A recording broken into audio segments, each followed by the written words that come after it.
His pantry is a treasure trove of varied things. And if you are like me who love collecting new items, new ingredients and storing it, this is the best place to be. One of my favorite hobbies and pastime is just rummaging through the entire thing and finding something new and creating a star stunner out of it.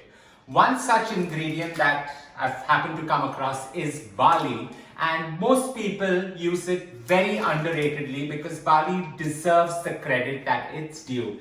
In today's cooking, we are going to be creating a warm vegetable and barley salad. Great flavors coming together, either can be had as a salad or a wholesome, nutritious meal in itself. Let's get to creating it. Boiling barley, like any grain, is extremely simple. Just rinse it twice or thrice, put it into salted water with the drainage method and allow it to boil for about 8 minutes till you get these grains that are just about done yet firm to the touch. So about 80% done comes about in exactly 8 minutes. Strain it, refresh it and set it aside. So to start off this great, warm and so inviting salad, we're going to take about 20 ml of olive oil into my non-stick pan, and I'm going to cook this in layers and allow each layer to fragrant and scent the end result. While the oil is nice and hot, here I've got about 100 grams of pearl onions, the red Madras onions that they are known as.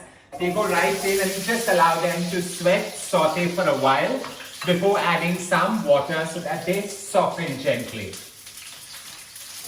I've just allowed the onions to brown slightly, and in there goes about 6 cloves of garlic finely minced, and we're just going to saute it but not let it burn because you want the garlic to leave out its sweet, sharp aroma.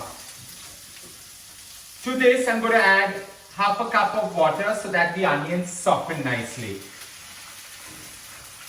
In about 7 minutes, you see the water evaporating and the onions getting a beautiful pink, quite translucent in nature.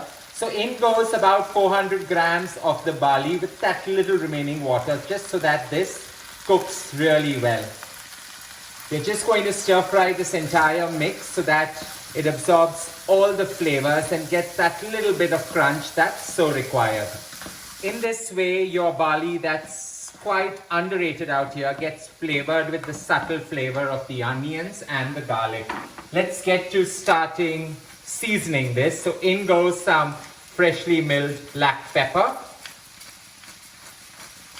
Slight flavors coming and heating up this entire gorgeous, warm, succulent salad. I'm using some Himalayan pink salt out here just to add some depth to this overall mix.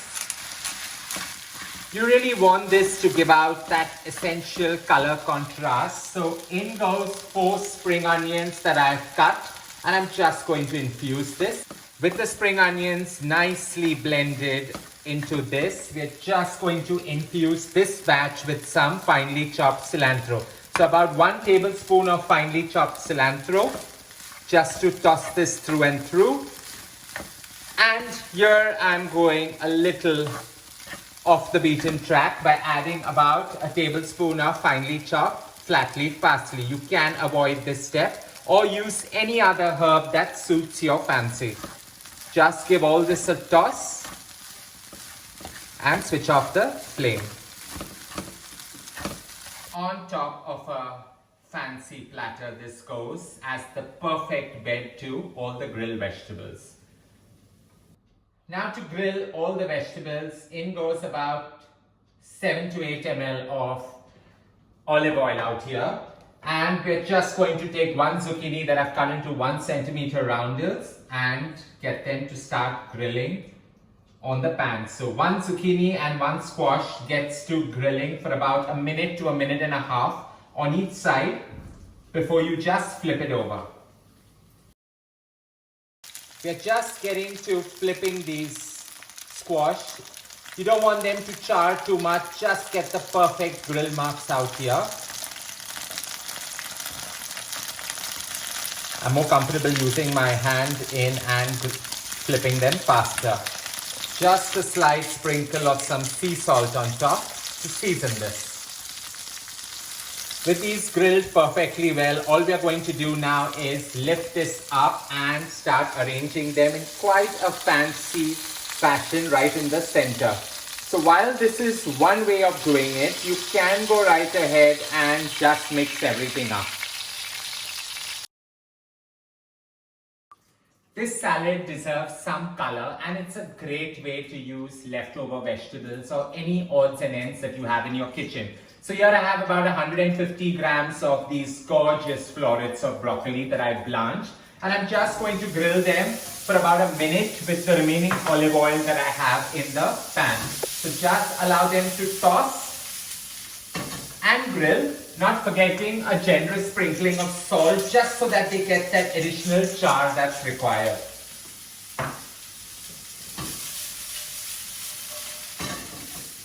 With the broccoli neatly grilled and has all the flavor, I'm using a tong out here just to plate them. So out of my style of cooking, but once in a while these elements are so required as well.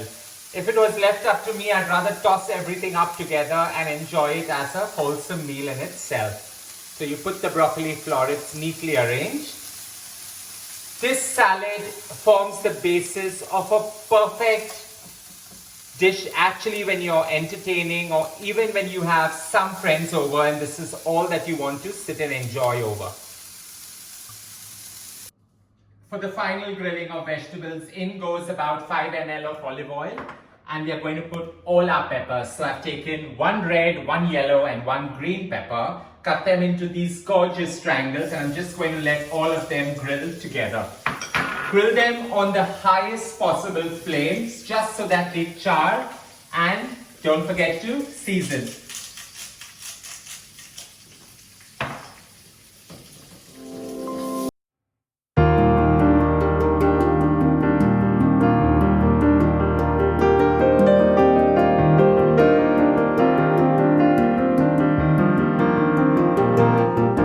With the peppers grilled and having all the char that's so required, I'm just going to plate a line of all these colors on the other side here, and maybe one right over here. While these grilled vegetables and barley salad is a perfect wholesome meal in itself, it's got all the right flavors in, I just want to add that sharp zing and make it that perfect salad dressing. So here we have about 30 ml of red wine vinegar. To this, I'm going to add about 20-25 ml of extra virgin olive oil. We're just going to blend the two, not do too much. It's okay that it doesn't emulsify, because at the end you just wanted to give those additional bursty flavors that's required. To this, I'm going to add some sea salt,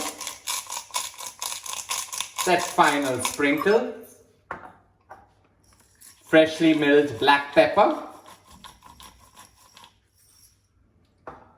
a gentle whisking again, and I'm just going to pour this right on the salad. All this requires is a slight drizzle all over the salad. Let it just go into the nooks and crannies and flavor the entire sharp dressing that it's supposed to bring to this entire dish. This just needs an overload of some feta cheese, so about 50 grams of feta crumble going right on top. It's nice, it's salty, it's sharp, and it really holds its shape so well. So with the feta done, I'm just going to add some apricots that I've julienned on top, just to give you that extra sweetness into this entire dish. And a final sprinkle of some halved walnut kernels. Just go as random as possible, and this is ready to be enjoyed. This style allows barley to star and shine as the true essence of the name and the dish that it deserves to be. I hope you enjoyed creating this gorgeous creation with me. Don't forget to share loads of love by hitting on the like button, and as I always say, don't forget to subscribe.